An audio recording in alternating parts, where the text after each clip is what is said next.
Welcome back to this week's edition of Freedom and Prosperity Radio, the weekly radio news magazine we put together here at the Virginia Institute for Public Policy, so you know what is going on in the unexpunged version. Now, I would say my next guest needs no interruption, but I don't want to have to send David Letterman another royalty check. So I'm just going to say from Americans for Prosperity in Virginia, State Director Ben Knotts is on the Newsmakers line with us. Ben, how are you doing this weekend, sir?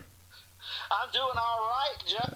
I'm just acting state director. We're going to get somebody in that role so I can focus on the lobbying. But, yeah, I'm enjoying it while I'm doing it and excited to see who we get in that role. It's a pretty exciting times, brother. Well, it is. And, you know, force multiplier is a phrase that gets overused. But, you know, we here at the Virginia Institute, along with Americans for Prosperity, as well as several other great groups like Middle Resolution, have banded together for the Virginia Education Opportunity Alliance.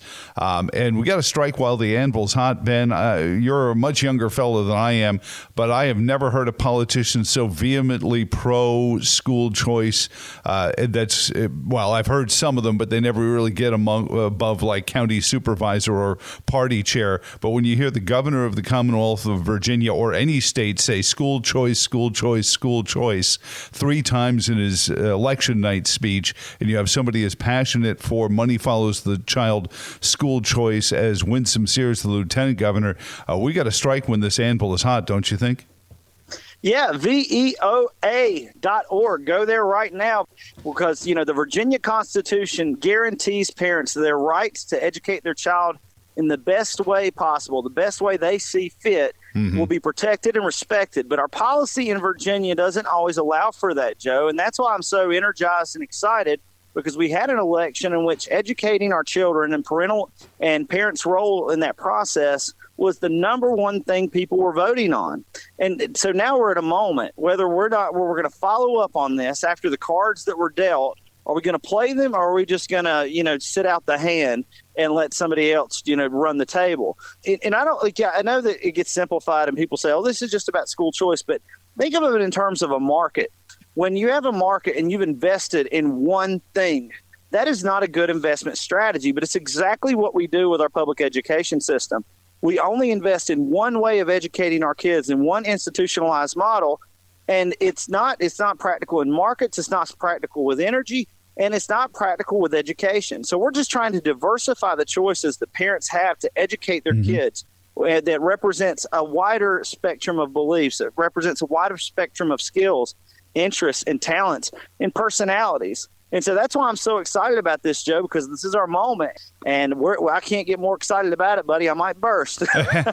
Well, let's go into this, because here we go again. I referred to these school walkouts last week as perhaps not Lexington and Concord itself, but perhaps the buildup, some of the British behaviors, confiscating guns and everything that led up to Lexington and Concord, which to me, in metaphor, will be Election Day 2023, because here we go again. This is perhaps a more organized, certainly more polished version of what Terry McAuliffe said during the gubernatorial race. Did these people not get the memo from the election results? 5% increases in votes for Republicans all across the board. Even in Fairfax, Loudoun County was almost 10% increase in Republican support. Why do these people didn't continue on this mantra of, no, these are our kids? At the end of the day, I have to respect someone that doesn't give up. And the fact is that if you look at that and it bothers you because you're like, they're standing against some of the things that I want to see change with the education system, or if you say that they're, at the end of the day, you have to be as energetic and as excited and as positive as your opposition is. And there are a lot of people that want to keep the education system in the status quo. They're very big advocates of not changing anything. And if they're believed in the rules that they set up, they believed in the way they set it up, we should not expect them just to sit back quietly while we try to reform it in a way that empowers more kids that are like in alternative school and their parents are worried because they're one step away from the criminal justice system. But if we pass an education opportunity account, if we pass an education savings account that gives parents the resources to redefine this child's destiny, to take them out of an alternative school environment, and maybe send them to an entrepreneurship school. Because in my experience, the people who are a little bit rebellious, they end up creating great products sometimes. I mean, look at Steve Jobs.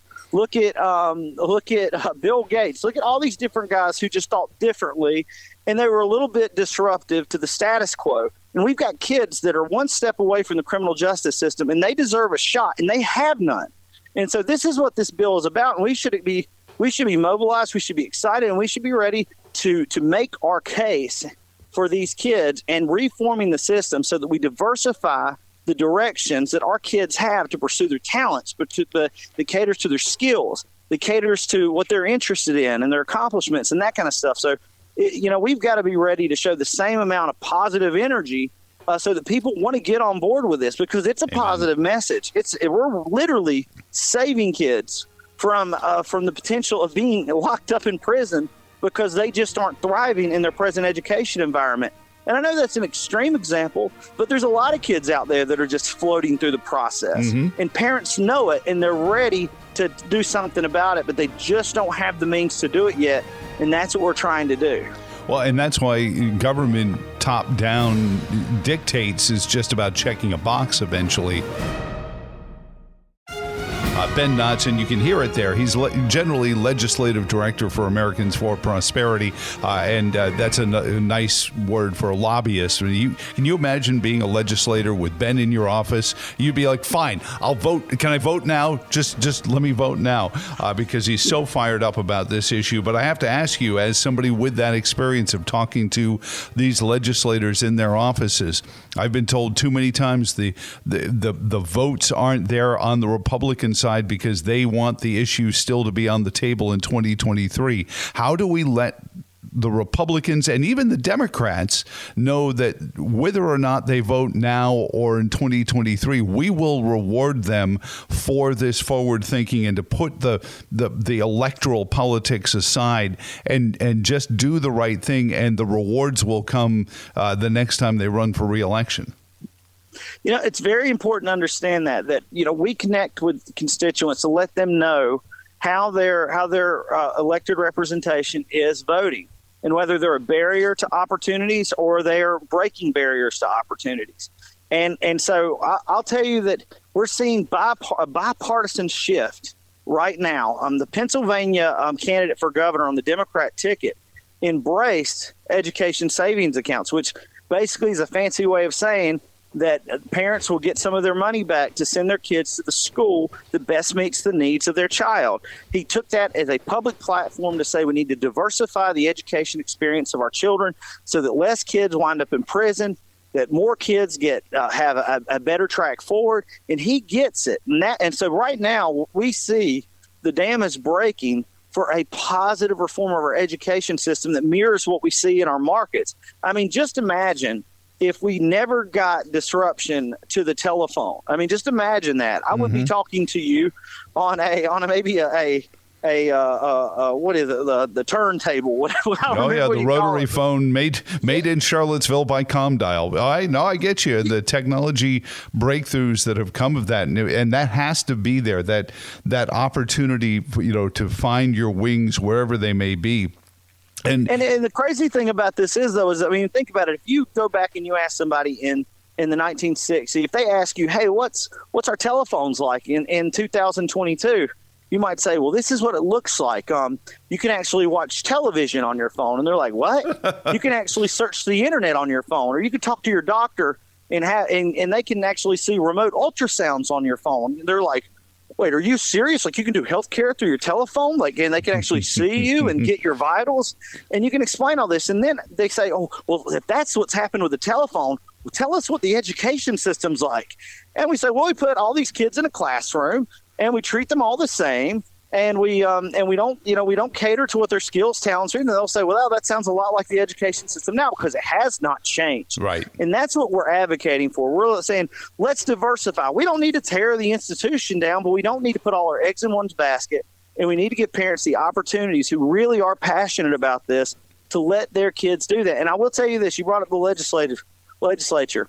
If you were listening to me and you have never been to the General Assembly, you have never talked to your lawmaker in the General Assembly, you're the person I'm trying to find. I need people to show up and say, my friend, you represent me.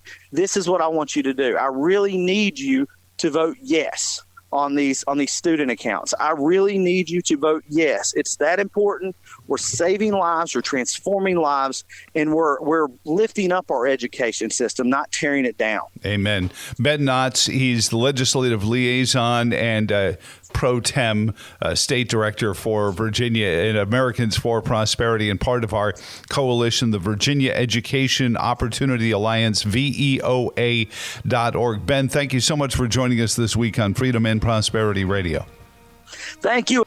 And thank you for joining us here on the receiving end of our program. You can find out more about us at virginiainstitute.org. For all of us here at the Virginia Institute for Public Policy and the Education Opportunity Alliance, I'm Joe Thomas. So long, and thanks for all the fish.